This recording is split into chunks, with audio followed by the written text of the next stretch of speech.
appropriate for this month that we are covering here, Andrew. My son Bruce has been really into Super Mario recently. The video games, of course, and he likes just looking at pictures of all the characters like on my phone because it will be like Mario, Kart and Mario Party, and every little like side character, third rate character like shows up.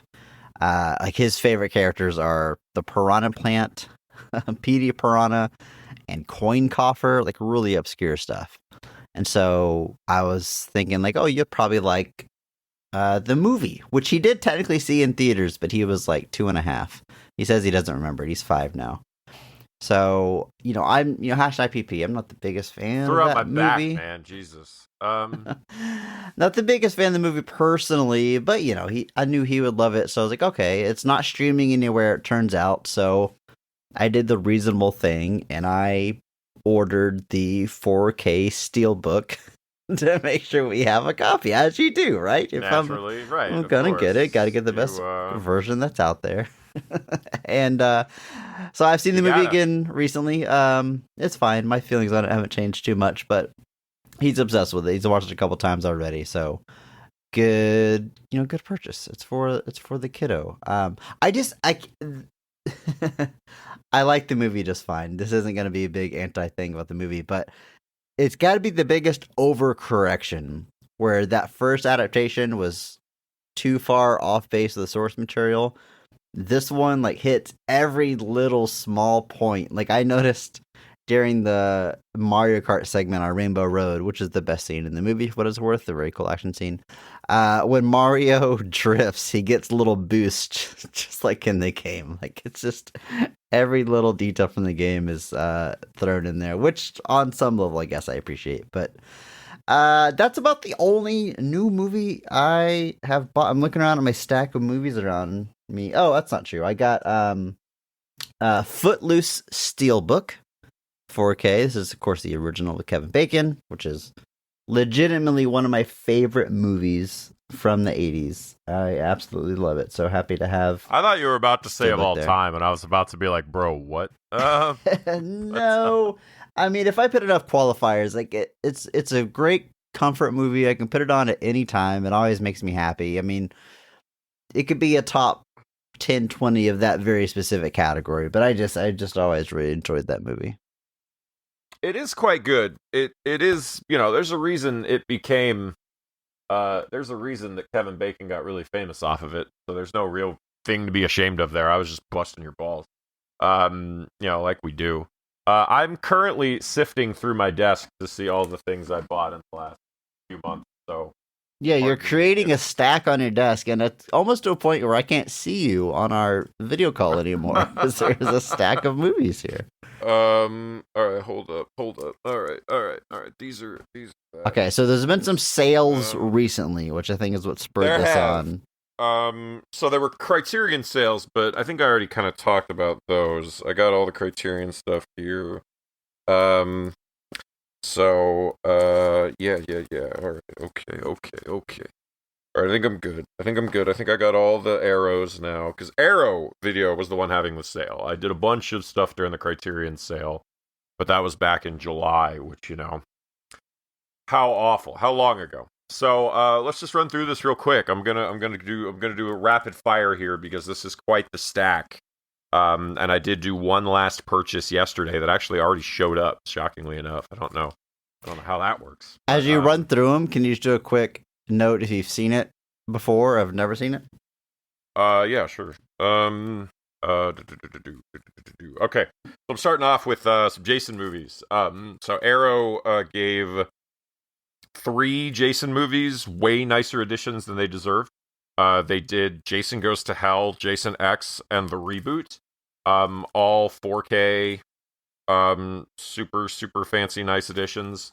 There's no reason for these movies to have nice editions like this. Okay, but okay. I love Jason X, and I love The Last Friday. That's what it's called, right?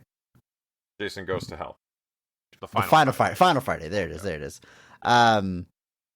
For fun camp reasons, that reboot #PP I don't like it. I know. I can't imagine you do like, either, though. My brain is like, because I have the first one on 4K, although it's not apparently not very good. Like people don't really. It's a steelbook I got of the original film. Yeah. People say it's not very good. There are 4Ks in the UK, I think of 2, 3, and 4, but the rest of them are called kind of nebulous. But I have all the Halloweens in 4K. I'm about to have all the Nightmare on Elm Streets in 4K, so I was like, oh well, I better get all of these. So it's just a matter of collecting. Yeah, basically. So all three of these, the reboot, Jason Goes to Hell, and Jason X, those were the first three. Those are pretty much the first three that I bought. I also got The Long Kiss Goodnight, which is a movie directed by Rennie, and I have seen all three of those. Got it. Clear. Then I got The Long Kiss Goodnight, which is directed by Rennie Harlan, but it's a 90s Shane Black, starring Gina Davis and Samuel L. Jackson. Have seen this before. Little underrated.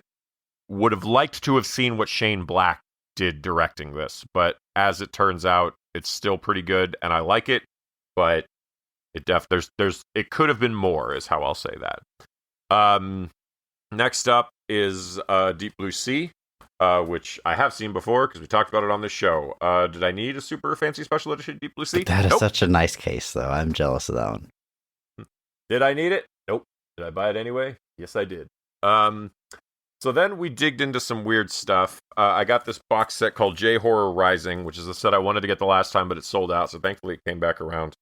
This is Shikoku, Inugami, carved the slit mouth woman.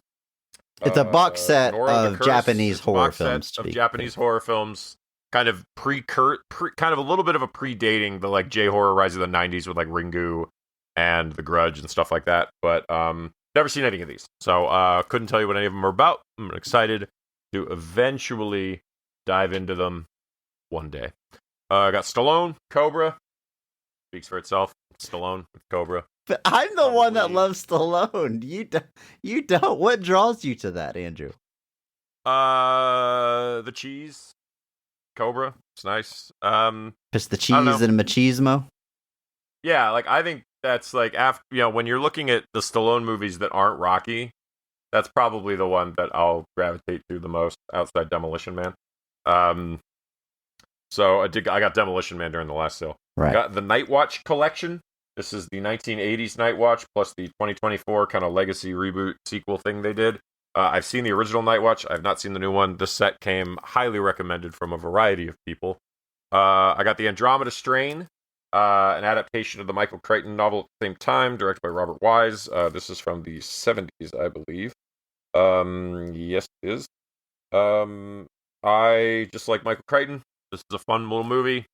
Could have been more. This is something where I'm like, I don't know why they don't give this another shot today. Although maybe it'll hit 2 on the nose for people now. Something about a deadly virus trying to kill us all just doesn't work for people now. Got Cruisin', written and directed by William Friedkin, starring Al Pacino. How'd you describe this, Chris? The gay Al Pacino movie? Yep, I have seen it before, but I got it to complete my William Friedkin set. Got Poseidon, Wolfgang Peterson, starring Kurt Russell. That's the remake. Yeah, right? Yeah. Not the Poseidon Adventure, yes, the remake. I got New Fist of... I'm going to go even more rapid fire for the rest of this here. New Fist of Fury, Jackie Chan movie from the 70s and when he was trying to be groomed as Bruce Lee's replacement. Very good. Have not seen it in a long time. I got Alice, Sweet Alice. No clue what this is. Horror movie from the late 70s, early 80s. Yeah, we'll find out. A Certain Killer and Killer's Key. Another Japanese set. Couldn't tell you what they're about. Or a Hong Kong set, sorry. Audrey Rose, which was a kind of Exorcist clone that came out at the time. Steppenwolf. This is a Pakistani horror movie from 2023. Oh, Kazakhstan. Heard it recommended. No idea what it's about. Got The Invisible Swordsman. Another samurai movie about... You're not gonna guess this, Chris. An Invisible Swordsman. Never seen it. No idea. Elvira, 4K. Love this movie. It's fun. It's camp. It's cheese. Got Cassandra Peterson. And if you're of a certain age, that was a very formative thing. Got Lover's Lane, the 90s slasher that's like a step. This is like a takeoff of I Know What You Did Last Summer, which itself is a takeoff of Scream. So we're like, we're like stages into the to the ripoffs here. Um, got Witness, the Harrison Ford Amish movie, because turns out Harrison Ford's a really good actor, and I was like, I should own more of his movies. I got this other box set called V Cinema Essentials. So in Japan, they don't call stuff direct to video or whatever. They call it a V Cinema. That's what they call them when they release them straight to video. So this is a box set of 8 or 9 movies. No idea what any of them are. We're going to find out, though, one day. And then last but not least, the last movie I got before the sale ended, The Stuff in 4K. Ah, yeah. Great addition. All right, Andrew. Wow, that's a lot. I guess my question is, it's going to take you a while to watch all of those. And I know you're not like, number one priority, sit down, watch 2 a day to burn through them. Just what is your process? Is when you have time, you got a couple hours to spare on a random day, you go to your tower and see what calls to you? Yeah, something like that. All right. Get there. And now Barnes & Noble's doing a Kino Lorber sale, although I think I'm mostly good there. I did that during the last one. So anyway,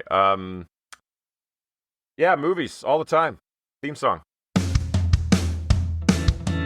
We're not talking about the best of them. We're just talking about the rest of them. Not the worst parts, but the best parts. And the best parts we have. The best of the rest. Hello and welcome to Best of the Rest. My name is Chris Logan, and I am joined as always by my computer-generated co-host, Andrew Williams. Say something to the listeners, Andrew. Something to the listeners. Each week, we take a second look at a movie that was poorly received upon release and challenge ourselves to only talk about the things we like and what the movie does well. It's Video Game Month 3, and this week we are talking the 2001 film Final Fantasy: The Spirits Within. Andrew, I gotta ask, what's your history with this movie? Had you ever seen it before? Did you catch it in theaters? And what's your history with the video game series it is based on? None and none. None and none. Never seen the movie until preparing for this podcast. Never touched a Final Fantasy game. Never rented one. Never played one, booted one up. I've asked a couple of times my friends, like, hey, if I were going to play a Final Fantasy game, which one should I, like, start with? And I remember getting a lot of... Because there was some remake that was coming out, and I was like, okay, I wonder what I should do for this. And I remember getting some suggestions, some ideas, and... I never pulled the trigger on any of it. I don't remember what I was told. I was trying to see if I could find any... Well, 7 is the big remake, but they've only released the first part, which came out on PS4. And they've remastered for PS5, but it's not the entire Final Fantasy 7. It's either a third or a half. I don't know if they've ever said how many parts it's going to be. It's a whole thing, but... I hear, but by the way, basically same boat. I've never seen the movie before, never saw it in theaters. Didn't see it until preparing this podcast. I've never played a Final Fantasy game, so we are the perfect people to talk about this. I have technically played Final Fantasy VII, the original though, not this remake we were just talking about. Only because I had it on a demo disc on PS1. Remember demo discs? You used to get them in the mail, be 4 or 5 different games. You could play like a 20-minute segment or whatever. Final Fantasy VII was on one of them. I played a short segment of it a lot. But honestly, turn-based strategy stuff just isn't really my jam. I'm not against ever playing a Final Fantasy game. It's one of those things where it's like, I've done what you've done. Hey, if I'm going to jump into the series, what should I play? And Final Fantasy VII comes up a lot. Final Fantasy X, Final Fantasy XII, or maybe I'm thinking of X2, which I think is a different thing. It's a confusing series, but I even have a few of them, but I've just never booted them up because it's like a 40-hour narrative. Like, what am I doing? When am I ever gonna get around to this? So I don't know. Who knows? Maybe I would fall in love with it. I've never taken the plunge. You've never taken the plunge. I don't know how much of that matters with this adaptation though, because Final Fantasy is a series where virtually every game is a completely different story, different world, different characters, and there's kind of just themes that translate from one to the other. I do believe occasionally there are direct sequels, but we have already established we are not historians.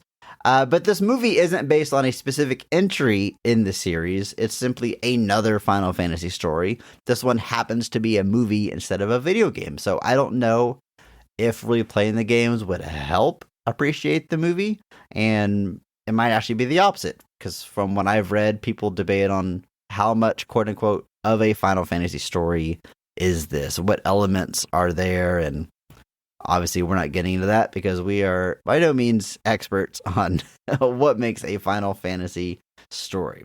So we got a lot to dive into here, Andrew, but first I want to take a quick detour over to our Discord, where we have a channel called Write In, where you can leave your positive thoughts on movies that we are covering. Whenever we announced our lineup for Video Game Month, we had some people write in with their positive thoughts. Just by nature of how podcasts work, sometimes we record out of order or early or ahead, and we got some positive thoughts on movies we've already covered that we didn't get a chance to read on those episodes, so I want to go through them here. That guy in Doom left some positive thoughts. You won't believe this, Andrew, about the movie Doom that we kicked off the month with. They said, I feel obligated to weigh in on this one. When I was younger and didn't know any better, I used to support this movie. But today, well, it tried, and it exists on the pile of 2000s video game film attempts. While it did decide to put a unique science perspective on the demons, by doing so, it dropped the hell elements of the game lore and rather ignored all of those components entirely. Now, what it does well is adapt the, at the time, newer demon designs from Doom 3 and gives a rather neat reason for why the Pinky Demon looks the way that it does. It is also weirdly stacked cast. The Rock, Carl Urban, the titular Gone Girl, and plenty of others that'll make you Leo point when they show up. A fun little adventure to visit once.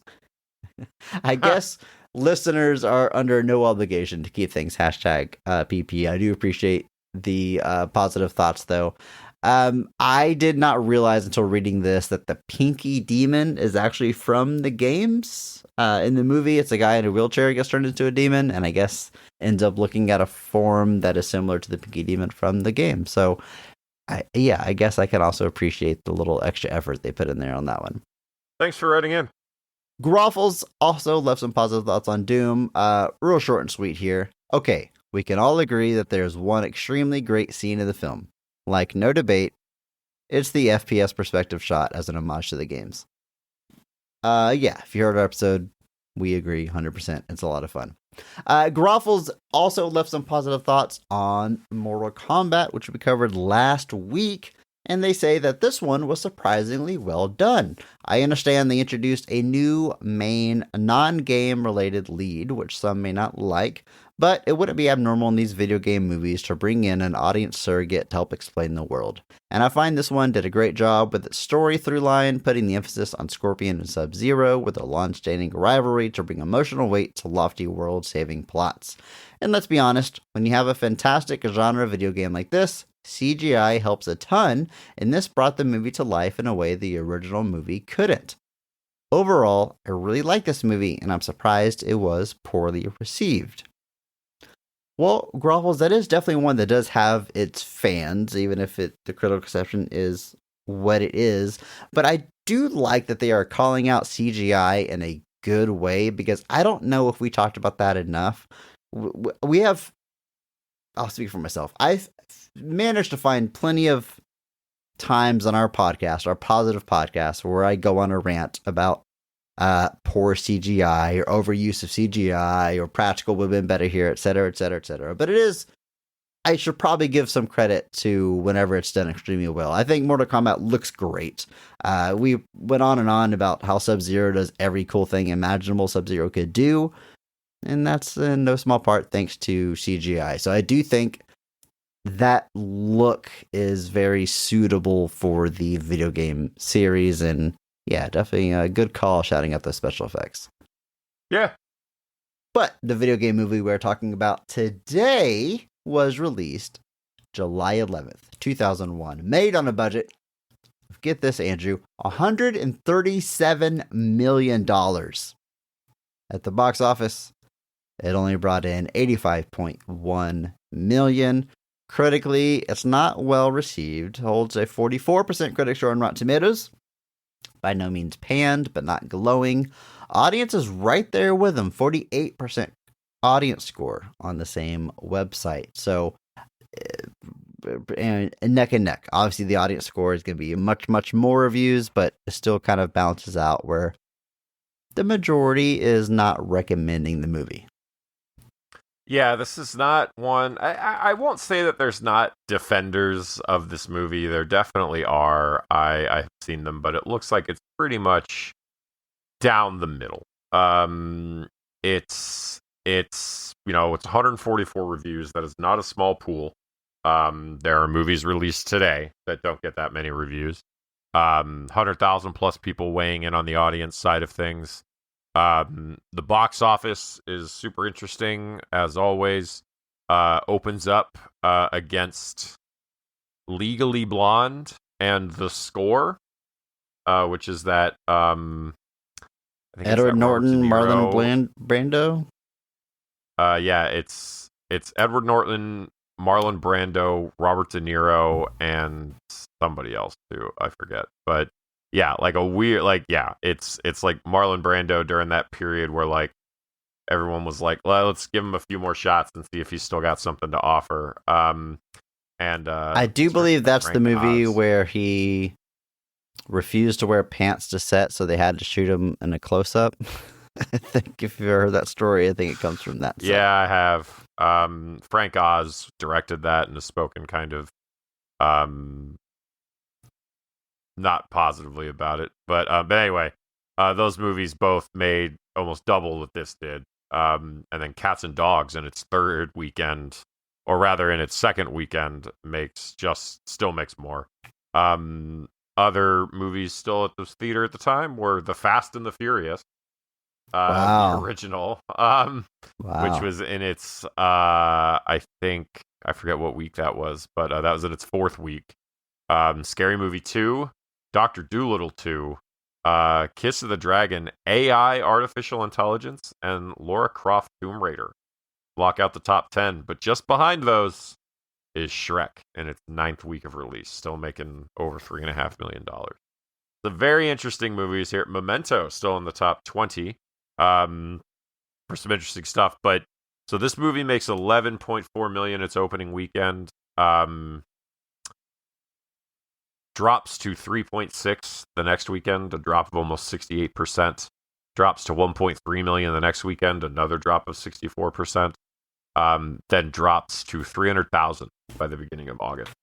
And by the end of August, the last weekend recorded in theaters, its 7th weekend, it made just under $35,000. So this movie comes out all right. Obviously, 11 million is not great.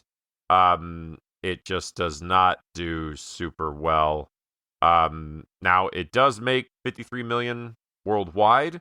As far as like a Japanese release or anything like that, there's not a lot of numbers for their career or anything like that. But I think those are definitely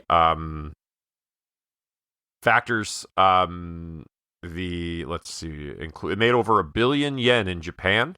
1.4 million tickets were sold in France.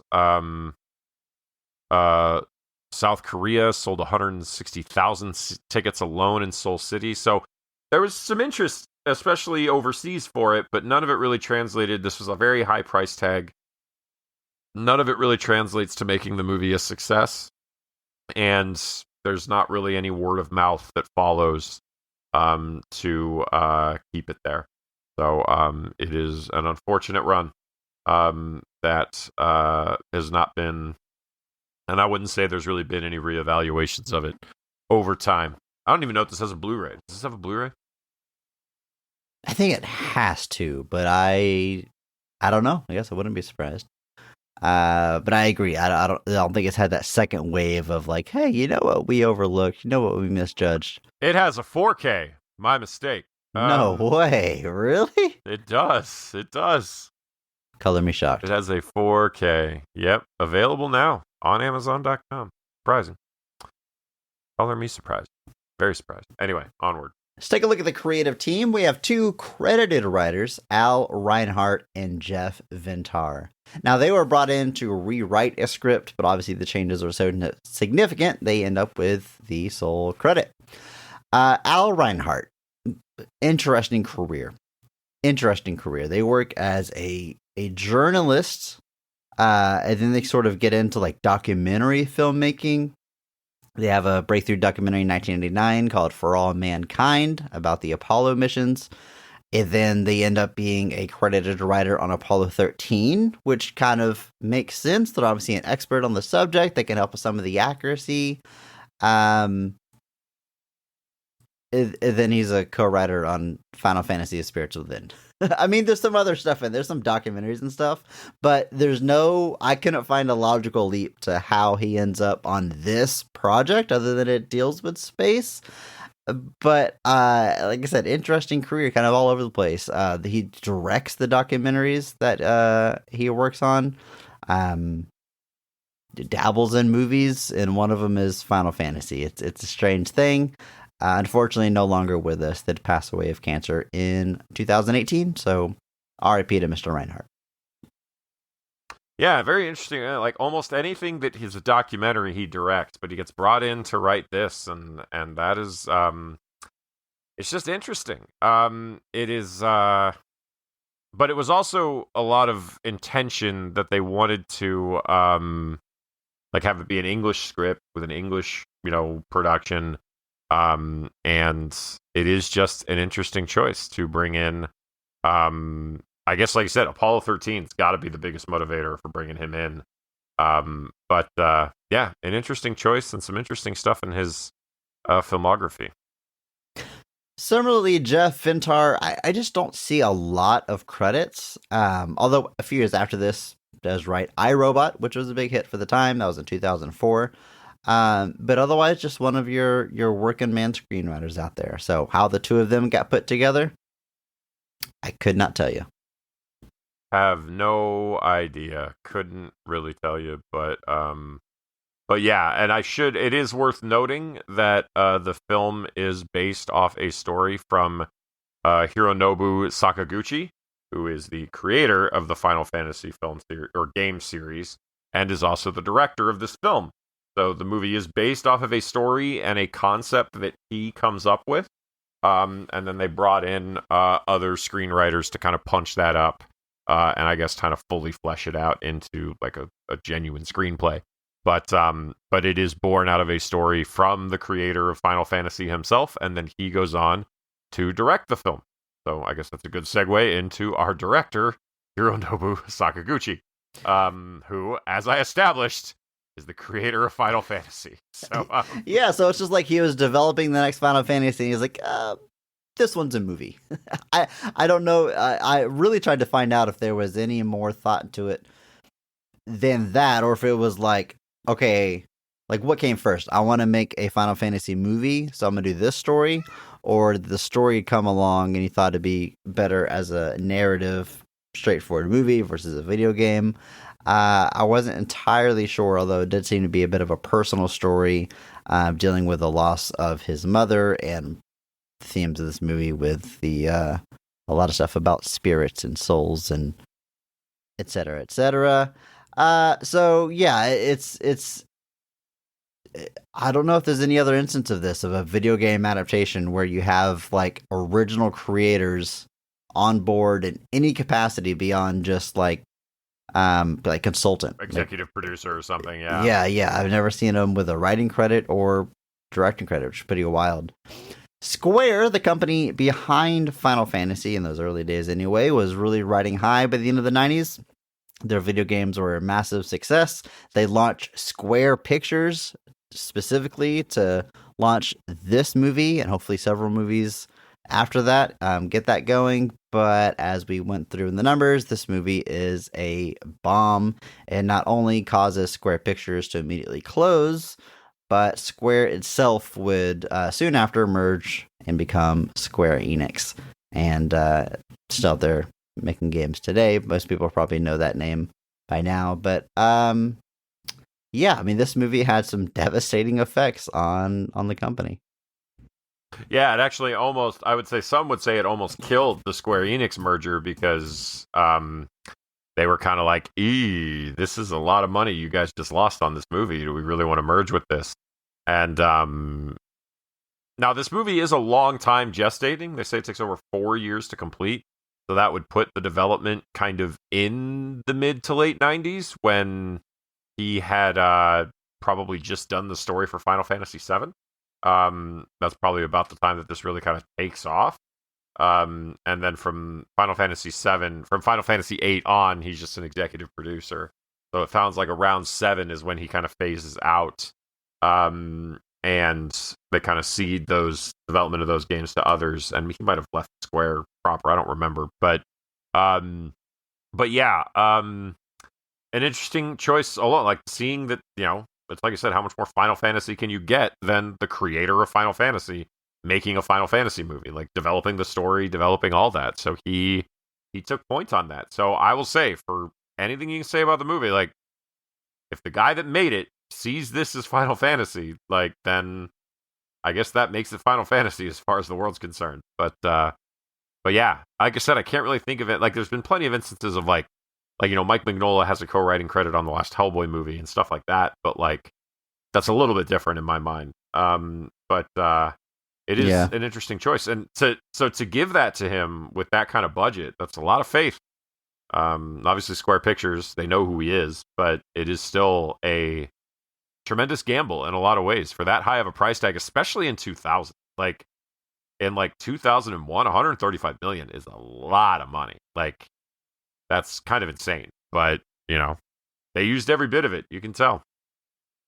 Well, Andrew, let's jump into this film and talk about all the positives. Everything we liked about Final Fantasy, the spirits within. Andrew, you ready?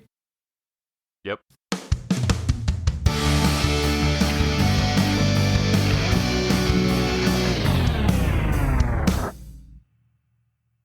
In the distant future, Earth has been all but taken over by creatures known as phantoms. With just a touch, they can extract the life force from any living creature. The planet's last resorts are two options: General Hines' plan to blast them all with a giant Zeus cannon, which could also destroy the planet in the process, or Dr. Sid's theory that if 8 different spirit types are combined, the resulting energy would eliminate the phantom threat. Assisting Dr. Sid is his protege, Dr. Aki Ross, and a team of soldiers led by Captain Gray. But just as their plan starts to come together, General Hine loses his patience and stages a phantom attack as an excuse to fire his big old gun. Ain't that just like a short-tempered military general, Andrew? It's what I'd expect James Woods to do. James Woods. The plot, I mean, I got into a little of the combining 8 spirits thing. It might make it sound a little more complicated than it is. It's a pretty straightforward story. It's Space Marines eliminating the alien threat. They got to get what do they call it in Spider-Verse? They got to get the doohickey. They got to get the item that eliminates the thing, right? I mean, that's the story we're working with here. The ultimate nullifier, the doohickey, the whatever you want to call it. So we'll the get to this. Microfilm, the Maltese Falcon. We'll get to this. Scenes here, but first, what we're gonna do? We're gonna talk about the cast of this film, starting with the high point: best casting, best performance in the movie. Because every episode we recognize one person who goes so far above and beyond the Call of Duty that they actually elevate the quality of the entire film with their performance. We recognize that person by giving them the Mark Strong Award. So, Andrew, kick us off. Who is getting your Mark Strong Award for Final Fantasy, The Spirits Within? I am actually going to be going with, I guess, our sort of lead. Ming-Na Wen is playing our kind of lead character here. Goes by the name Dr. Aki Ross. This character is very interesting because if you read about this character at all, there was intention to make this essentially a CGI actress. They were basically going to have Aki Ross be in other different types of movies as different characters. There's people that have compared this to like the Muppets or like the Looney Tunes, where like they showed up as different characters and different things, but this really isn't that. It was definitely an intention of like, we're going to take this CGI model, essentially, presumably always voiced by Ming-Na Wen, but just a very interesting idea that very ambitious. Yeah, we'll use the word ambitious. Because the market doesn't even exist. The market where you have a CG actor that can appear there's no, what movies are you talking about? And so like, I don't know if the idea was that like they were going to like use the character in also video games and stuff like that. Maybe like make it like a cross-platform character or cross-medium character. I don't know. And she apparently only made a couple of stuff outside of the film. It's not a lot. And then once the merger happened and the failure of the movie kind of was subsided, they just moved on. They were like, we're done with this. There's nothing more to be gained here. And it's one of those what ifs. It's almost interesting to think of like what that could have looked like. But regardless, she is our lead here. She is got an interesting story throughout this movie where she's got like a phantom infection that she is like fighting throughout most of the movie, but these spirits, as they find them, are helping keeping it contained. And she ends up being very instrumental in bringing the spirits together and being able to banish the alien menace. This movie's basically Starship Troopers, but it's or StarCraft, whatever you want to call it. But it's an interesting performance. Ming-Na Wen, obviously, hugely decorated actor, alum of the show, potentially multiple times. Was definitely in our Street Fighter episode. Sets up Bison. Played Chun-Li in the 90s movie. Yeah. Sets up Bison for the coldest line in cinema history. But throughout her career, tons of things. Obviously, the main voice of Mulan. All sorts of options. Eventually breaks into the MCU. She is on she's in the Star Wars world. Agents of S.H.I.E.L.D. Then she is in The Mandalorian. She plays Fennec Shand. So she's got Star Wars, MCU, and animated Disney. I mean, her convention line has got to be nuts. And Final Fantasy. Got the video game stuff. Yeah, look at that. And you look through this list. Yeah, she's played Fennec Shand in a bunch of stuff. She's also got tons of other things. It's a very, very prolific career. And it is interesting that she was potentially supposed to play this character in like a variety of different mediums and a variety of different forms. This is Mulan does come before this. It's a few years before this. So she is, but she's fantastic. So here she gets to play the character that's obviously the focus. So there's a lot more development and kind of story given to this character as far as understanding this alien invasion. And I think she does a good job bringing that kind of empathy of the character through the voice. And playing well off of the other actors. She stands out, as she does in all things, but here she's doing a good job bringing this character to life. The character itself, I do think, is very interesting, what they were intending to do. Some very odd stuff, like she's in a Maxim, like, women countdown at number, like, 87. Yeah. It's so weird. Like, the joke you sent me of, like, imagine being the 13 women behind her. I was like, Jesus, I can't even think of that. But yeah, like not only is there a render of her in a bikini featured in Maxim, that's weird enough, but it's not just, hey, here's a hot CG woman. We've included her in our yearly ranking of 100 hottest women. It's also pretty weird. But the fact that she ranks above like certain like living women is just so weird. And like I presume that image of her in a bikini was made just for that promotion. God, I hope. And it's so weird because like this movie almost goes out of its way to like not sexualize her whatsoever. Like she's in like a bodysuit, she's covered, she's just a scientist on a mission. There's like a romantic subplot, but it's not like sexually explicit or anything. So 'cause it's one of the things I like, especially about Ming Na's performance, is that she just has such a powerful voice, really commanding that I like. And then you put that character in Maxim. It's so. It feels like it's purposely going against the direction they tried to take the character in a way. Yeah. To kind of have the character be this strong female character, and then just be like, oh, but here she is in a bikini for Maxim, and you're just kind of like, huh? Also, in the write-in channel of our Discord, Mike Lynch said, y'all remember when the filmmakers celebrated the arduous task of creating the most realistic CGI humans by pitting Aki Ross in a bikini in Maxim magazine? Yes, we do. Well, I shouldn't say I remember. Well, I did not. I did not remember that at all. So this was news to me, and now I'm sad. So weird. How many times... It's had to have happened before. Ming Na at the convention... Someone brings up that copy of Maxim for her to sign. Gross. Guys, be better. What would her reaction? I mean, is it? I feel like doing that in 2025 is weird at best, gross at worst. If it's 2001 and you're meeting her and you're excited about this movie, is it still weird, Andrew, to ask her to sign it? Bring the poster. Bring the poster, guys.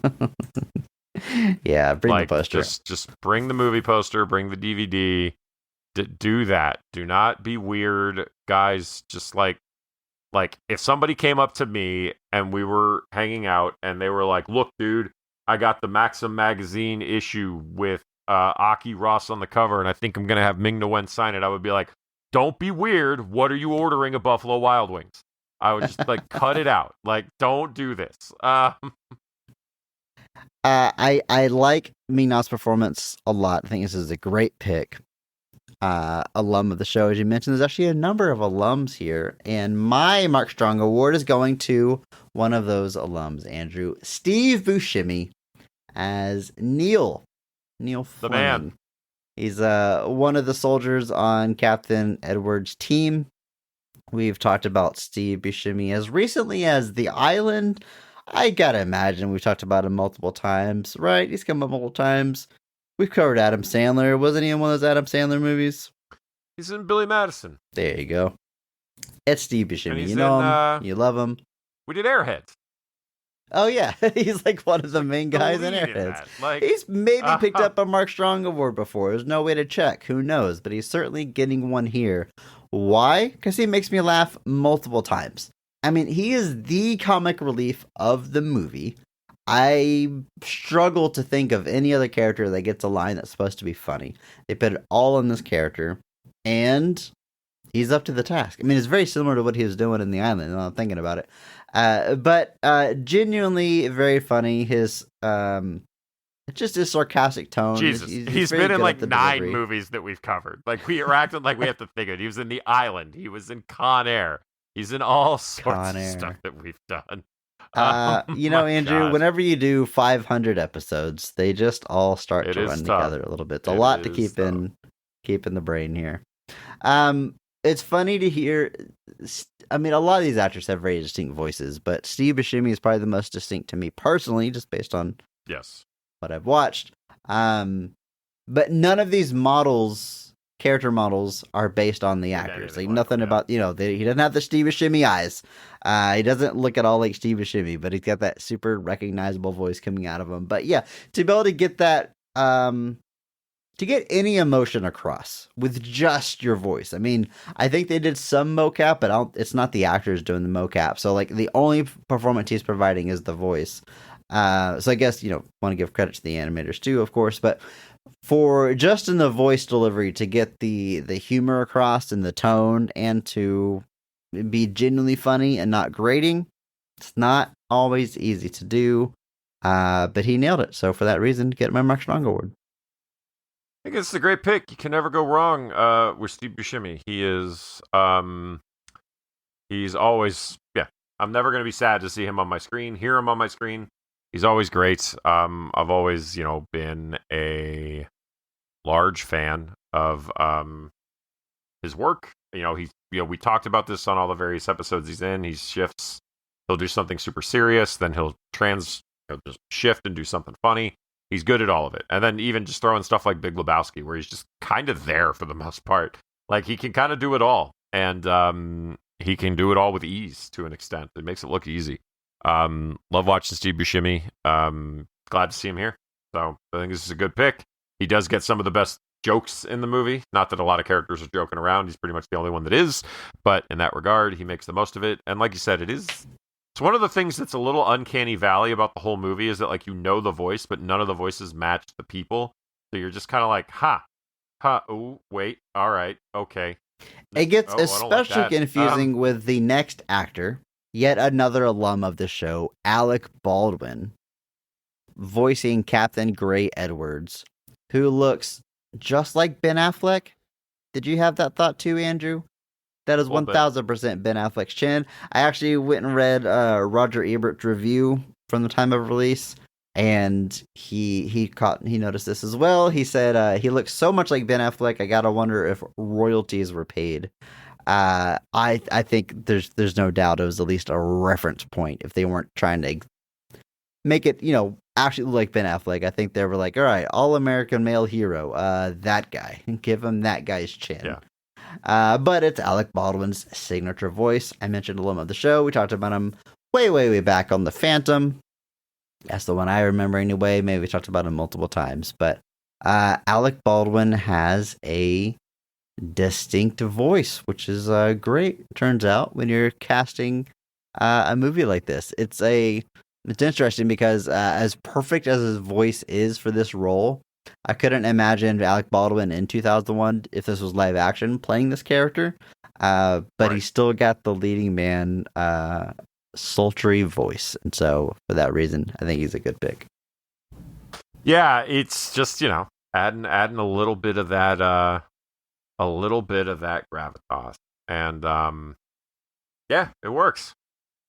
What I think I made this point way back on The Phantom, but it's so weird to go back and watch like early 90s, late 80s Alec Baldwin, because He looks like a whole different person. he looks totally different, and he's playing like when he's Jack Ryan or when he's he's the Phantom, he's a hero. He's playing it straight, he's playing it serious. But he has the same voice that he has in his later career, where he leans much more into the comedy. He did comedies before, but I feel like he gets more comedic with things like 30 Rock and other roles. Oh, for sure. But he sounds exactly the same, and it's hard to take him seriously, like as Jack Ryan, because I think of that voice as just inherently funny. It's not. It's just his voice. Turns out. Yeah, turns out. All right, Donald Sutherland plays Dr. Sid. Is Donald Sutherland an alum of the show, Andrew? Have we had a chance to talk about Donald Sutherland before? I feel like we have, but I don't know what it would have been. I mean, he only made a few movies, so it's a very short filmography to scroll through real fast. Yeah, it's not a lot. He definitely didn't make movies like up until the year he died. God, he was in Backdraft 2. Good lord. They made a second one? They did, like 2 years ago. Yeah, I don't think we have. I can't. It does not appear that we have. Well, a good time. Let's talk about that young whippersnapper, Donald Sutherland. What do you think, Andrew? Good actor? Yeah. Do you think he's not? I was being sarcastic because he's like a screen legend. Yeah, I mean, I love Donald Sutherland. From you look at things like obviously MASH is a big thing for a lot of people. Being in that, being in the MASH movie. I do not believe he was in the MASH television show, but no, he was not. But other movies Criterion has done a bunch of these things. I have Clute. I have what's the other one that I just watched? Don't Look Now, which is a very, very creepy movie that he did. And then even stuff like Animal House and Kentucky Fried Movie, and as you get into the 80s, he does like some Agatha Christie adaptations or Deal by Innocence, and there's other things he does like, The Rosary Murders and Apprentice to Murder, and then he does obviously JFK, which is probably one of his more known bit parts. He's only in like that one scene, but don't ask, you're asking the wrong question. Who benefited? All that. He was in the Buffy the Vampire Slayer movie. I mean, like, he was in the Puppet Masters. He was in Virus. He was in Space Cowboys. He was in everything. I mean, the man's career speaks for itself, as far as I'm concerned. So I'm never going to be sad to hear him on my screen. The Hunger Games, I guess, maybe another big thing more recently that he got a lot of traction for, where he played President Snow. Yeah, I mean, literally, the man was making movies like until he died, basically, which is pretty dang impressive. So here he is literally playing Old Man Scientist, who is only here to deliver stunning exposition and that lovely timbre of his voice. Of course, R.I.P. Donald Sutherland. And that brings us right back into alum territory with Ving Rhames as Sergeant Ryan Whitaker. Ving Rhames. I got to talk about him way back on Mission Impossible 2, as well as what else? Con Air, of course, with Steve Buscemi. Ving Rhames is great. Love him and everything I see him in.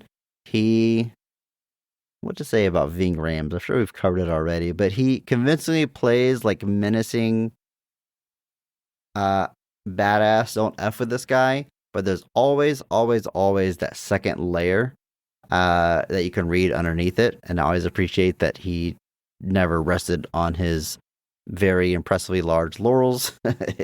he always had that extra acting layer underneath, whether it's in Mission Impossible, where he's like really a big softy, or even what his character goes through in Pulp Fiction, how he reacts to that.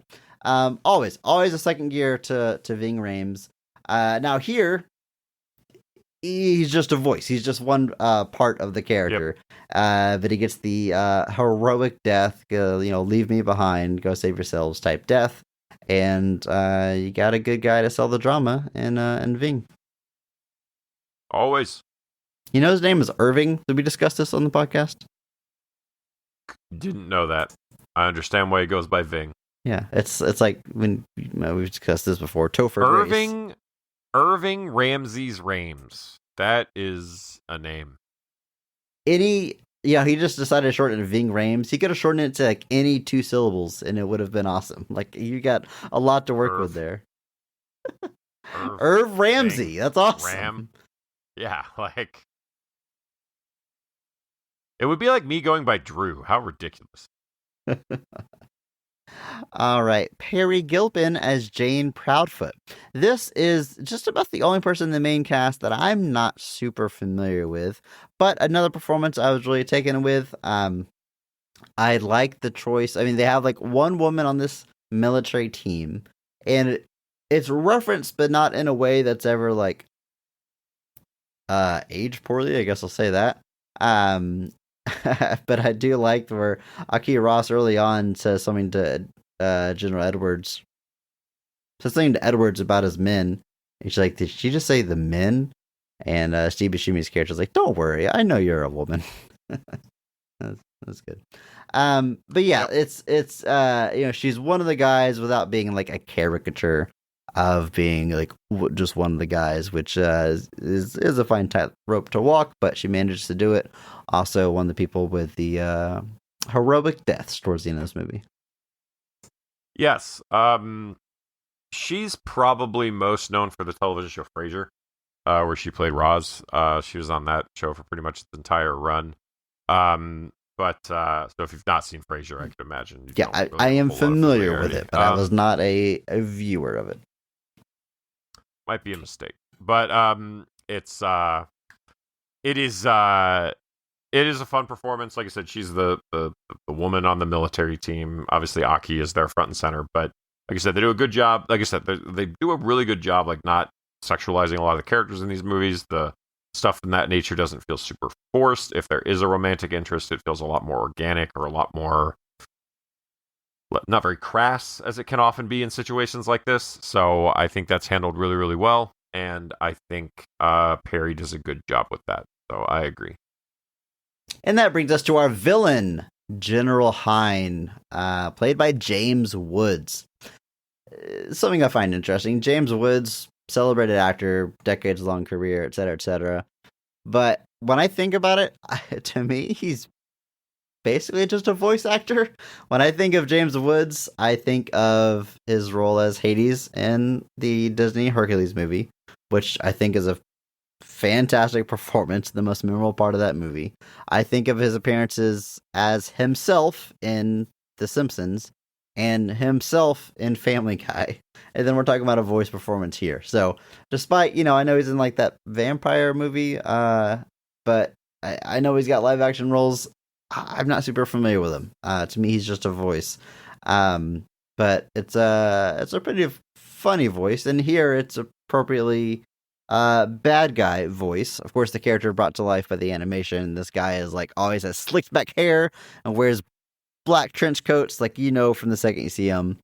This is gonna be our bad guy, our villain. So James Woods, I like his voice performances. I've got nothing else to say about the guy, and I'm not a fan just about anything else. But those handful of voice performances I just named are really good. He also shows up. I don't know if you remember that there was a Clerks animated series. I know it exists. Never watched it. It's actually very, very funny. One of the things that Kevin Smith has done that actually I think pseudo holds up, but there's an episode where they do an outbreak kind of takeoff, and he shows up as Major Baklava, and he's just playing James Woods from Outbreak. That's all he's doing, but like in like a very meta, self-aware way, and that's honestly one of the things that I most associate him with. But Outbreak is probably one of the biggest things that he's known for in like live action. I forget what year that was, but it is a when is Outbreak? What Isn't year Donald is Sutherland also in that? I know Dustin Hoffman is in there. Is he not an Outbreak? Who am I thinking of? I don't know. I'm not thinking of James Woods. I'm thinking of no, Donald Sutherland is in that. I'm thinking of Kevin Spacey. Wrong problematic actor, Andrew. So in that episode, I'm thinking of the Clerks show. That's what I'm thinking of. I'm thinking of that episode of Clerks that makes fun of Outbreak that he's in. But he's been he is in Vampires, the John Carpenter movie, which if you want close-ups of that man's face, there you go. That is a great movie to watch him in with one of the lesser Baldwin brothers. But tons of stuff that he's been in. Like I said, I don't really have much to say about him either. He has chosen the path that he has. And here he is just appropriately menacing. He ends up being a victim of his own hubris, which is oddly on the nose in a lot of ways. Speaking of on the nose, his weapon is the Zeus cannon, and he's Hades. All right. I'm only talking about this because it's voiced by Keith David, but Keith David plays Council Member Number 1. It doesn't even get a proper name. He's only in like the first act of this movie in like one or two scenes, but it's Keith David. You're gonna recognize the voice. Talk about iconic voices. Keith David, we talk about Keith David just every day, just an everyday conversation. But yeah, like Keith David is like he's the best. He's Keith David. There's I know he's not even in this. He's not even in this the cast listed on the Wikipedia page. Like you have to go to IMDb to find out that he's in this movie. But like it is Keith David. He's Keith David. I was just reminded that he is in like the last season of Community, and he's so funny. in that show, and people don't talk about it enough because everyone's like, "Oh, the first 3 seasons of Community, 6 seasons pretty good." Keith David is Keith David. He's the best.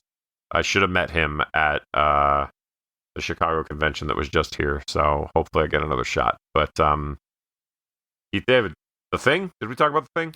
Yeah, we covered The Thing. So that's like we've So we've talked about him in an we've official definitely talked about capacity, Keith but David. yeah. All right, Andrew. Pretty tight cast, really. That covers all of our key players, and that means it's time to talk about the scenes of this movie. And you know what we're gonna do? We're just gonna jump straight to the top and talk about the best scene of the film, or at least our personal favorite. So, Andrew, in your opinion, when is this movie firing on all cylinders? What is the best scene in Final Fantasy: The Spirits Within? It's when James Woods blows himself up. No, I'm kidding. It is, but it is our finale basically. Where and so it includes the bit where James Woods blows himself up. But basically, there is Aki has kind of voiced that she thinks this Zeus cannon kind of Hail Mary won't work. And will actually, the concern that she and Donald Sutherland's characters have is that it will actually destroy the Earth. Like, it will hurt the Earth in a way that it cannot recover from. Which proves to be correct. But, what is that? What is James Wood's character's name? I think Dr. Heim? Hein. General Hein. General Hein. He wants to eradicate these monsters. He thinks all this stuff about Gaias and spirits is nonsense. And so he he engineers a phantom incident that ends up getting way out of control. And he almost, offs himself before he gets a chance to potentially use his weapon. And then men will literally stage an invasion of a safe space so that they can use their giant weapons instead of going to therapy. But it is, so he uses this Zeus cannon while Aki and Gray, Alec Baldwin's character, are attempting to locate the 8th and final spirit. They believe the 8th spirit has been wiped out, but they are able to find one. And we get this big sequence with the Earth Gaia, the alien Gaia kind of interacting together. We get these deep visuals with these alien phantoms throughout this process as we are able to both heal the Earth and finally release these creatures from this weird phantom prison they find themselves in. It's just visually very interesting. There's a lot, the tension is ratcheted up really high here. You get Gray making an ultimate sacrifice so that the alien spirits can be freed and the Earth can be healed. Aki has these great visions, and there are these wonderful visuals on display here. I can't deny that at all. And you get all of that on display here as basically all of the threads at this point kind of converge. And it just is a very, it's the satisfying end to this story. The spirits are combined into the Infinity Gauntlet, and then Gray snaps his fingers. The aliens are freed from their prisons, and the Earth is healed. I'm kind of inclined to agree with you in general. I mean, the end, the climax of this movie, I mean, it's by design the most beautiful visually part of the movie, which I don't even think this is like backhanded or anything to say that like the main appeal of this movie is the visuals. I mean, especially in 2001, I think I texted you this at some point before recording that, like, this movie is tougher to watch for the first time ever in 2025 than it was in 2001. Because you're in theaters in 2001, this is the most impressive CG you've ever seen in your life, right? I mean, you might not like the movie or story or whatever, but like you've seen something incredibly visually groundbreaking. In the year 2025, the trailer for the new Resident Evil game, the in-game graphics are more impressive than this movie, right? And that's not a slam at the movie. That's just how technology works. Like, I remember me and my brother seeing this trailer and being like, wow, like they look like real people. Like this is, we'll never top this. This is insane. Like this is nuts. And it kind of being like a standard, like, oh, PS3 is coming out. It's going to look like that Final Fantasy game, but like the graphics, And somewhere around PS3, PS4, like our cutscenes were looking like this. And we have, like I said, surpassed it in the video game realm. So in 2025, it's hard to watch this movie again for the first time and not feel like you're watching a video game, like literally watching a video game. I don't think you would feel that way in 2001 because it's so far beyond what we were doing in gaming and anything else CG wise. So I don't think it would have that, whatever that is. But it's hard to overcome that. I mean, you read reviews at the time, like everybody's talking about the stunning visuals. And it makes sense. Like I said, it's the most impressive thing ever at the time. Andrew, I got a question. I'll get to my favorite scene. Hang on, but I got a question. I'm worried I made myself look really stupid. But you know what? I'm willing to do it for this podcast. I keep seeing over and over again, reading about this movie, that it was the first feature-length photoreal animated movie. And I get what they're saying there. Like they're trying to achieve what things look like in real life. It's not like Toy Story where it's exaggerated and artistic license, et cetera, et cetera. And I'm like, the first one, huh? Well, I can't think of any before this. But Andrew, I can't think of any after this. What are some other feature-length photoreal? I mean, I guess The Lion King, but there's no humans there, so I don't know. What about like something like Polar Express or Beowulf, the stuff Zemeckis did? Okay, yeah, that's a good point. Polar Express. I guess so. I guess, yeah. Okay, yeah, yeah. Because the people are supposed to look like people, even though they're like absolute nightmare fuel. But the goal is to be photoreal, I guess. So, okay, yeah, I guess that would count. Sure, yeah. Like that's what comes to mind for me because like when I look at things like this, like I guess I'm gonna look at a list of computer animated films because that's where I'm at as a person. But Resident Evil has some straight to video CG movies that are photoreal, but not theatrically released. I don't feel like it's really much of a genre. I mean, kind of going back to like how is Aki Ross going to appear in multiple movies? Like we don't make movies like this, even now still, which I guess I'm okay with. Like I like artistic license on my animation and I like a style. Like I don't know if I want photoreal animation, but I feel like it's pretty rare unless like there's some huge, the Zemeckis examples are solid, but unless there's like some really huge examples that I'm missing, I feel like it's not really a style that is attempted very often in feature-length film. No, because I think especially now with like, I think the idea maybe was that it might have been a way to kind of get around potentially limitations of live action to an extent with certain things, like without making it, by integrating the characters into the animation, it's going to look more seamless than if you were like live action actors on a background because the CG wasn't there yet. So like, by making the characters CG in the CG world with the best that the effects are going to look, it's all consistent at that point. Versus like if you had made this movie with live action actors and just CG and stuff, it may not have been able to be pulled off with the nature of the effects. Now, obviously, stuff like Phantom Menace exists. Stuff like and obviously now we've gone on to do, live action characters, something like Annihilation, like characters in this wildly strange world, and we found a way to kind of bridge that gap. And so, but there was a time, and like the Zemeckis stuff's probably not even the same because that's all a lot of motion capture too. Like it's not really like rendering CG as much as it's taking motion capture performances and then you're kind of pasting people onto them. Like Tom Hanks plays like 8 people in Polar Express. Yeah, I mean it's still computer generated. It's just the reference is different, but photorealistic is just an odd qualifier because, like you said, it makes it a very limited pool. Yeah. I honestly wouldn't have been shocked if they were like the first and only photorealistic CG animated movie. Yeah. I wonder if it's even. I'm sure they'll do it again. Like, let's make the best possible realistic looking humans we can do.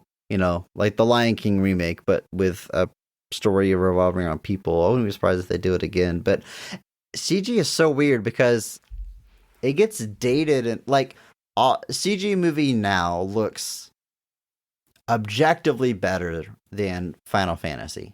And as objective as you can be in art, I know there's really no such thing, but I think you know what I'm saying. Like, no one's gonna say like this is peak or this is better looking than what they can produce today. And that doesn't happen with like 2D animation or traditional animation. Like, Looney Tunes still look great even if technology continued to evolve. Like, it doesn't age in the same way.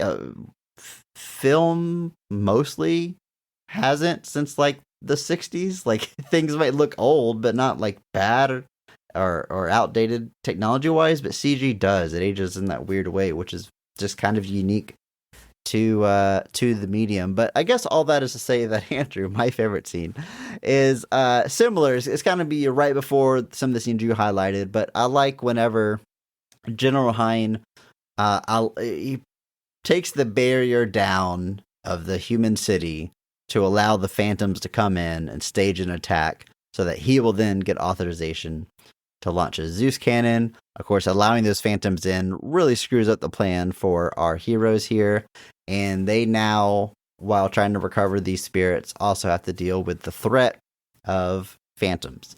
Very early on, Ving Rhames' character gets injured in that car accident. They leave him behind. They start getting separated, and we see them like fighting these phantoms. Really, for the first time, there was a brief scene in the beginning where they fight him when Dr. Arquette is trying to recover that plant as one of the spirits. But really, just these kind of some quick shots and they're gone. Here's sort of an extended fight where we kind of see what these things are all about. You get some really good visuals. I love these are the best looking scenes in the movie because they are getting kind of away from the humans, which humans, the best you can say about them is, yeah, that was really impressive for the time. Whereas these phantoms still look really cool because we have no frame of reference for what they quote unquote should look like. There's just these ethereal, ghosty beings that float through the floor and rip your soul out, and it looks gnarly. It holds up better than anything else in this movie, I think, the design of these phantoms. So the first big encounters and fights with the phantoms, I think I want to highlight that specifically as when I think the movie was cooking with some gas here. Yeah, I think this is an excellent pick. This is a pretty wild scene because you basically just see the phantoms unleashed. And it's kind of terrifying. Like they're really kind of like just, they can phase through the walls. Like they don't even necessarily like have to target you. Like if they pass through you even inadvertently, that's apparently enough to just like sap your soul out of your body. And which is bad. It's not very good. bad. Yeah. Not a problem for me, mind you, but it's, so I don't know how they didn't just plan the whole movie around like, well, here's a squad of gingers, they can handle this. So they just keep like passing through it, and it's like it's annoying. I need you to stop. It's frustrating. You're getting in the way. It's clearly not working. I need you to cut it out. And, yeah, it's a great scene. And like you said, it kind of sells the threat. Now, obviously, we've seen the phantoms throughout the movie like this, but in this situation, we're seeing them like they're going after innocent people. Like in previous situations, it's kind of like we're going into known areas where these things are at. We're kind of putting ourselves in danger, and this is the one where the danger comes to them. All again because of the hubris of an insecure man. But it is it's scary. It's one of those things where when you see these things, just the people have nowhere to run. They have nothing they can do. And that's the ultimate fear, helplessness. I will say that visually in some story beats, I felt like we had elements of a Metroid game here, and I realize I might be narrowing the audience is going to appreciate this, but I smell what you're stepping in. Okay. So we got obviously space. We got a woman in space. We got an alien life force that sucks your life force, an alien creature that sucks your life force out of you. They move through the floor like the Chozo Ghost and Prime. There's some elements here where part of me for a few scenes was like, this is probably the closest I'm gonna get to seeing a Metroid movie on screen. So I should appreciate this. You mentioned earlier that another thing, our female lead has the enemy inside of her, like Samus does by the time we get to Metroid Fusion, and that allows her to have this connection with them. Anyway, back to the movie here. 3. Yeah, no, the ripping off Metroid, Andrew, not Alien 3. The much more significant cultural touchpoint, Metroid. David Fincher in shambles. You mentioned some of Aki's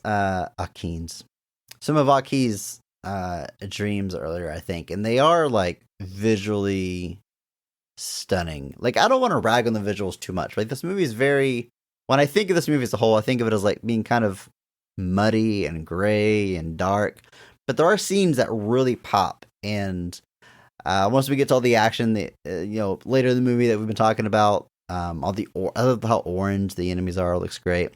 But there's these flashes of her dreams where she thinks it's the Phantoms trying to communicate with her, where there's very like apocalyptic scenes, and I think it ends up being like her on the Phantoms' home planet before they were wiped out. I think I was following the story correctly there.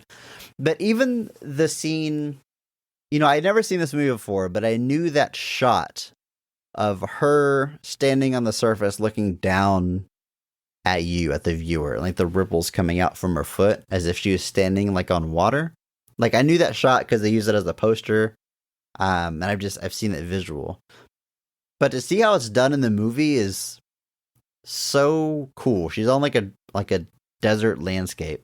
She steps on something that crunches underneath her feet, and then she looks down, and then the camera goes underneath the ground, looking up at her through a now clear ground, like something that physically doesn't make any sense, something that you couldn't shoot in real life. So seeing that sort of quote unquote justifies this being CG, just a very artistic and visually striking place to put the camera, right underneath the ground, looking up at her with the ripples going through the surface.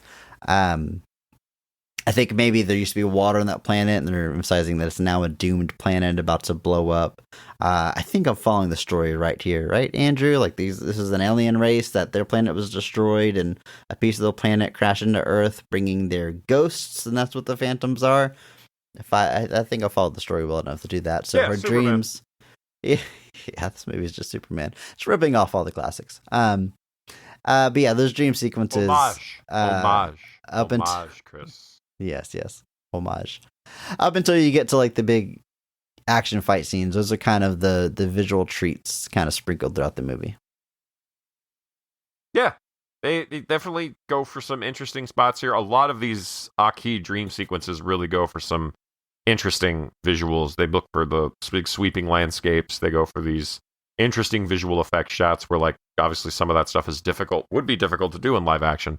And, we've talked before about how, like, there's this tendency with CG to do things that the camera can't do.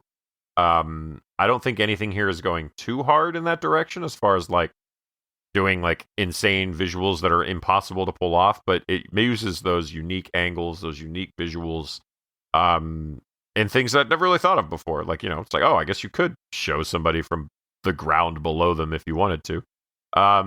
But all of it works pretty well. So there's definitely a visual flair here beyond just the CG, of like not just using CG, but combining that with a really interesting production to create a very unique visual experience. I mentioned Steve Buscemi making me laugh, earning the Mark Strong Award there. Whenever the Phantoms first start attacking, after Hein lets them through, the automated system on the ship starts saying, "Please proceed to the nearest evacuation facility. Please proceed to the nearest evacuation facility." And they were like being held in like a prison, I guess, and the lasers went down, and that recording started playing, and everyone's kind of freaking out, like, "Oh, what should we do?" And Steve Buscemi says, "I think we should proceed to the nearest evacuation facility." Just great delivery. I I lied though. I said earlier that no one else gets to be funny. Whenever he wrecks the car and Ving Rhames' character gets stabbed through the abdomen in the wreckage, Steve Buscemi runs up to him and says, "Oh God, talk to me, Sarge." And Ving says, "Ouch." It's pretty good. It's pretty good. He's losing blood, but they don't lose a sense of humor, Andrew. Mm-hmm. You'll love to see it. I do like the intro to this movie. This kind of first scene we get with Aki as she's kind of infiltrating this kind of phantom kind of infested area. It gives you a little bit of an interesting vibe where she's kind of traversing this kind of very I don't know what the word, brutalist landscape, just giant concrete buildings, because she's looking for these spirits. And so we get a good taste of the kind of thing that we're in for. So she's infiltrating this area looking for the sixth spirit, which turns out to be a plant that has survived and is trying to grow.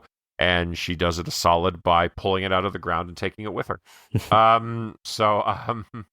But I like this intro. It shows us what Aki's kind of dedication to her mission is.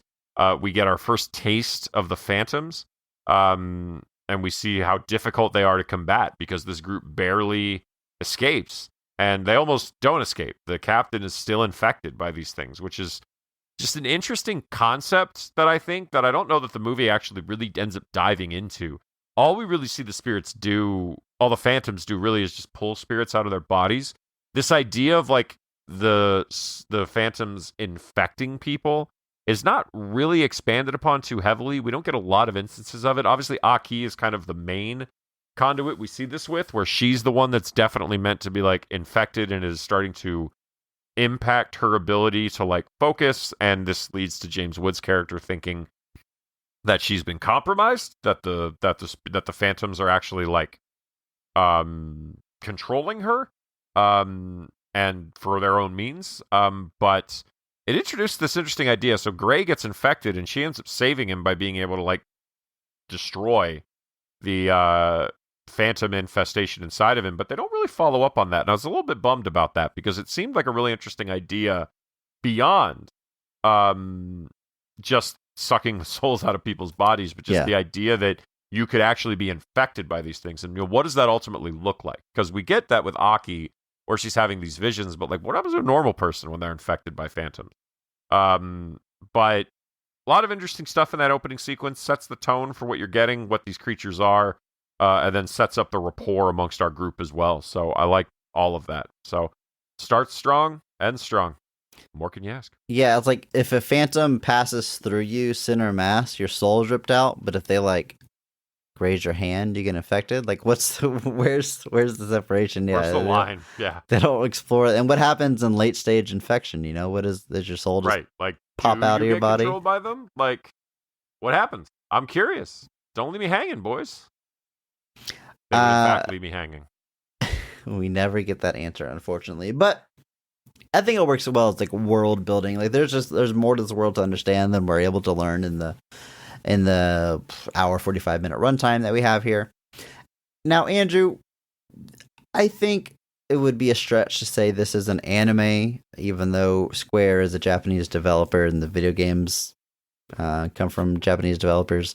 This is a co-production with Columbia. I think the studios were in Hawaii, so maybe not quite getting the anime stamp, but it ends with a pop song made for the movie, which is very about anime. As anime as it gets. Yep. Yeah, so I definitely at the end was left with those feelings, and a lot of the sort of like themes and stuff felt very like a Japanese narrative. But like I said, I don't know if it's official. It's definitely way more expensive than your usual anime, so I don't know what qualifications would go into that. But yeah, I just loved having the little song at the end. It just felt right. It felt fitting.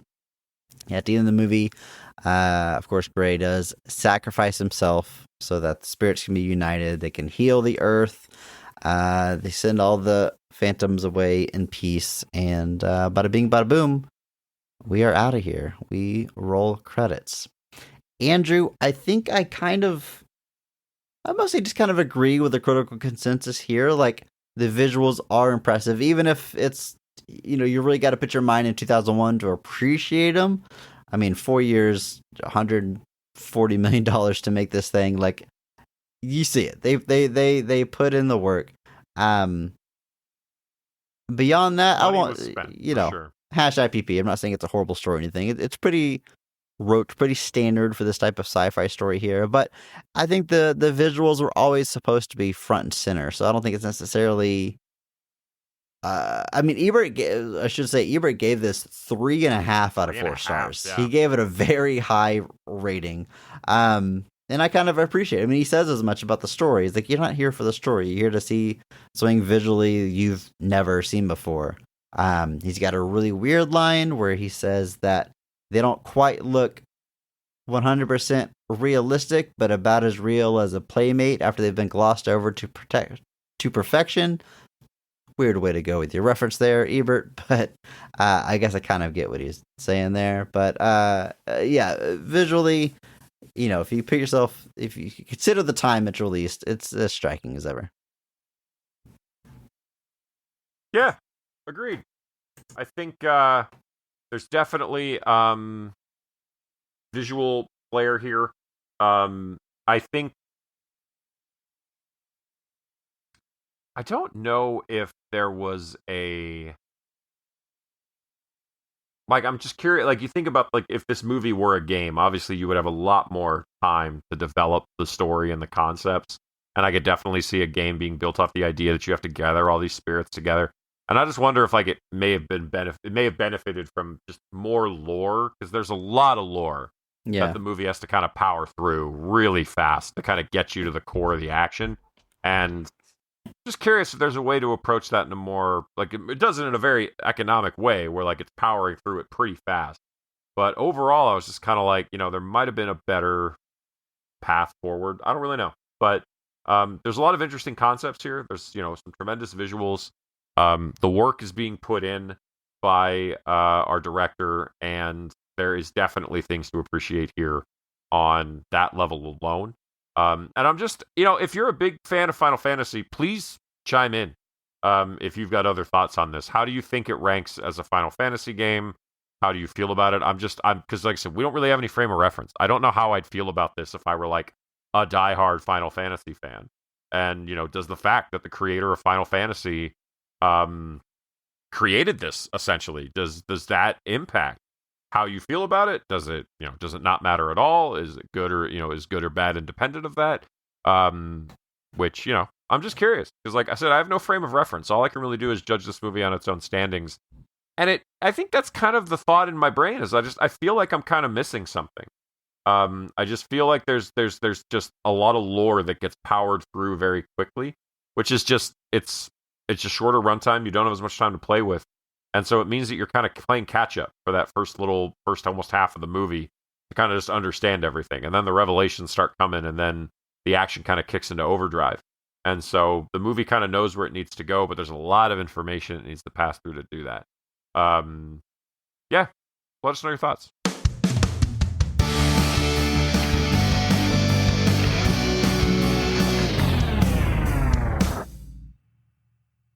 All right, Andrew. Well, we're wrapping up here, but before we get out of here, what we got to do? We got to enter AA. It's time for Ask Andrew, the part of the show where I ask you a question and you have to answer it. You have no other choice. You're legally obligated to provide an answer. If you want to drop a question for Andrew, you can do so by hopping into our Discord. There's a channel there called Ask Andrew. You can leave a queue. He cannot see those questions. He cannot see that channel, and I can spring it on him. But Andrew, for this week, I thought I would just keep things on theme with what we're talking about all month. Video game movies. I'm going to make it real simple. What video game movie should they adapt, Andrew? If you could choose any video game franchise, which one do you want to get a film adaptation? And do you want just like another entry in the franchise, kind of like Final Fantasy here? Do you want to adapt the story of one specific video game? You're in control here, Andrew. What are you producing?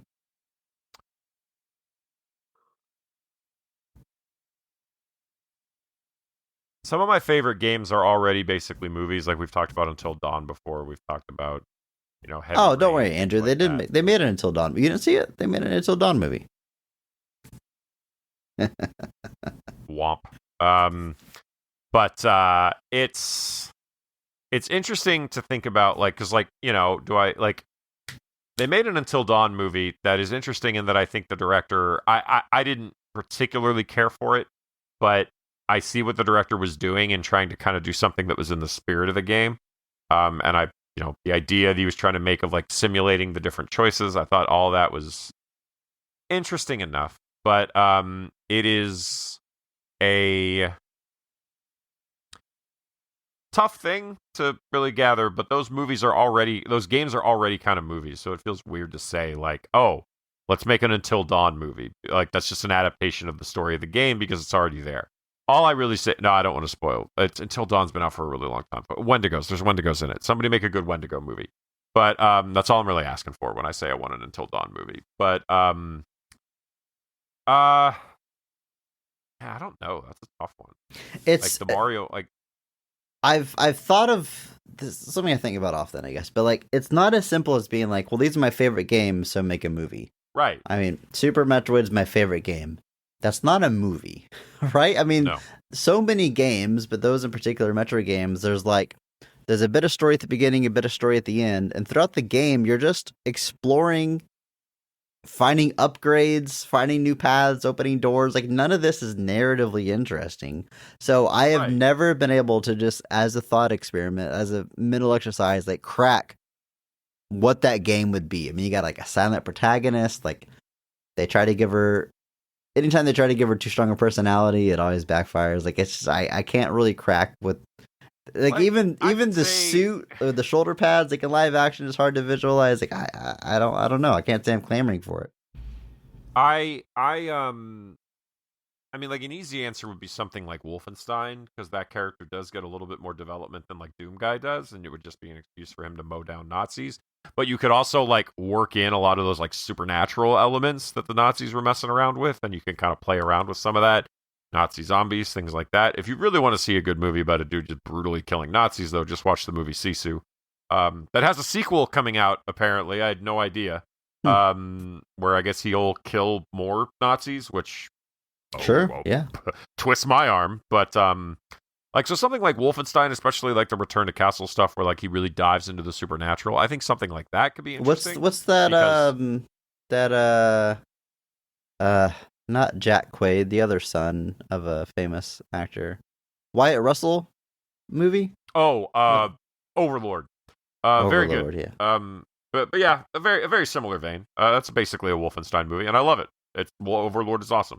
It is genuinely awesome. I love it. So you've got that idea, but like, like you said, when you think of things that like can be like, like Donkey Kong, could you make a Donkey Kong movie? Yeah, you could make a Donkey Kong movie. Am I gonna care?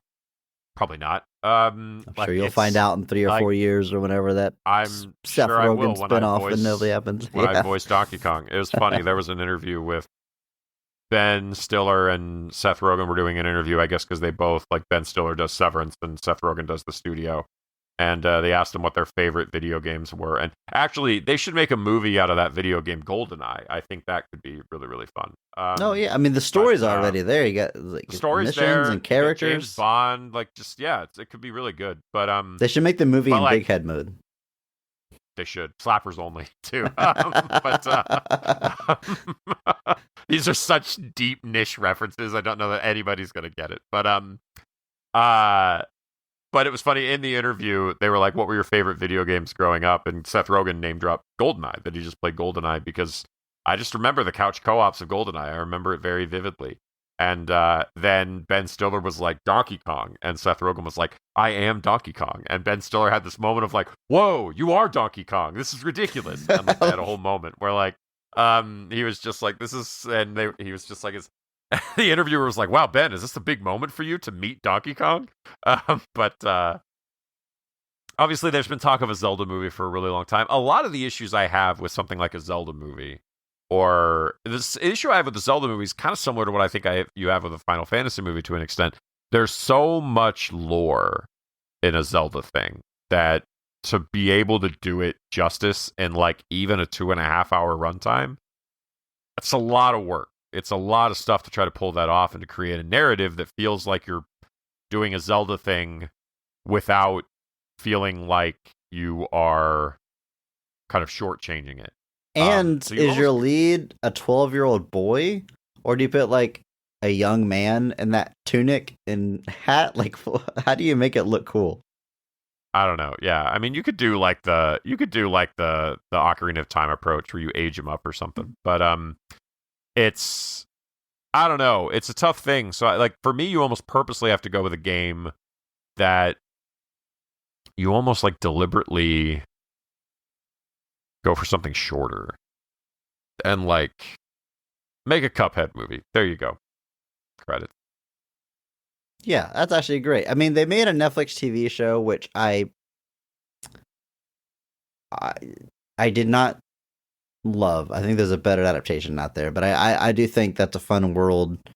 Yeah, there you go. That's great, Andrew. That's great. Do something just to make it better than the Netflix show. Maybe people like that show. I don't know. Maybe people already like that adaptation, but that's good. But yeah, when the game, it's funny because like when the game's not narrative enough, it's hard for me to imagine a satisfying movie. When the game is super narrative, like The Last of Us, like is a movie. Like when you play that game, and I know they've made the HBO show, and I hear it's great, so then I don't doubt that. But I just haven't had a strong will to watch it because like I experienced this story pretty thoroughly, and I like what I experienced, and I feel like this is the same as like remaking a movie. I guess it's been like 10 years since that first game, but I don't know, for whatever reason, like it just feels too literal. But again, I know it's great. Everyone says it's great. I'll check it out eventually. But anyway, it's interesting. It seems like it should be like a layup. Like, hey, any game you want made into a movie, go. You feel like you should be able to rattle off 5. But when you try to get to the nuts and bolts, it's like, I don't know. It's hard. It's a hard thing to crack. It turns out they're very different mediums with different focuses and different Totally. goals. And it turns out that just because something is a good video game doesn't mean it's going to be a good movie. Like, honestly, you should go almost something like Life is Strange or like, that sort of stuff is almost more set up for it because, those like, because I do love a good mystery game where like I just kind of go around and I look for clues and I piece together what's happened. But like, Andrew, you have to play Blueprints. I got to say this on mic. I've made this recommendation to you before already. I got to make sure we record it though. But like, you like a good mystery? You like putting clues together? Andrew, you like exploring a weird ass house? You're gonna love this game. I do tend to really like that. So yeah, what'd you say it's called? Blueprints? Blueprints. The little pun there. I don't know if you get it there. It's 2 words. Blueprints, like the royal prince. And what platform is it on? I'm playing it on PlayStation. I think it's on everything. It is not on Nintendo. It is on everything. I'm not going to read anything. Gotta avoid spoilers. I mean, like, there's spoilers abound. So, all right. Well, I've made that recommendation on mic, so now everyone in the Discord can also tell you how great that game is and how much you should play it. Come back next week as Video Game Month continues, where we will be discussing Warcraft, another quite notorious adaptation, but I don't. Honestly, this is one that I have a hard time putting my finger on what the legacy is, because I feel like people were like, oh, a Warcraft movie, but I also kind of heard like, well, yeah, it's a Warcraft movie. Like, that's what I expect from a Warcraft movie. Like, I don't really know if people like this movie or not. The reception is what it is, why we're covering it, but I'm excited to dive a little bit more into this. And I gotta say, it's another video game world that I'm just woefully not part of, so I'll be approaching it from that angle. So we'll be back next week with that discussion. And until then, just remember that maybe not every movie is great, but all movies have greatness. Thank you to Mark Benavides for singing our theme song. You can follow him on Instagram at NotThatMarkAnthony. Thanks to Mitch for the music. Follow him on Blue Sky and check out our show notes for the SoundCloud link. Check out our store on TeePublic for some Best of the Rest merch. And if you enjoyed this episode, please Share it with a friend. That's the only way that we grow. Follow us on social media at BOTRcast. Thank you.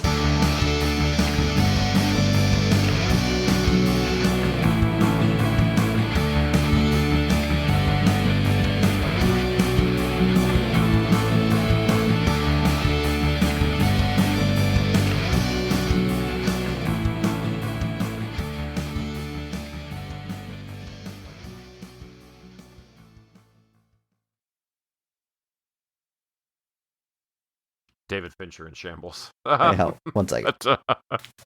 What's up, dude? Is it bedtime? Oh, am I checking on you tonight? Yeah. Okay. And can you read my book? Can I read your book? Yeah. Well, I'm podcasting right now, bud. I want you to help me. Mom's gonna read Chicka Chicka Boom Boom. I'm gonna come check on you. You want me to read it to you again when I check on you? I can do that? Okay, I'll do that. I'll say hi to Andrew. No? Okay, it's bedtime. Alright, love you, bud. Oh, okay. I know, buddy. Go to Mom. I'll check on you soon. We're not a fan of bedtime. Who is? Who is?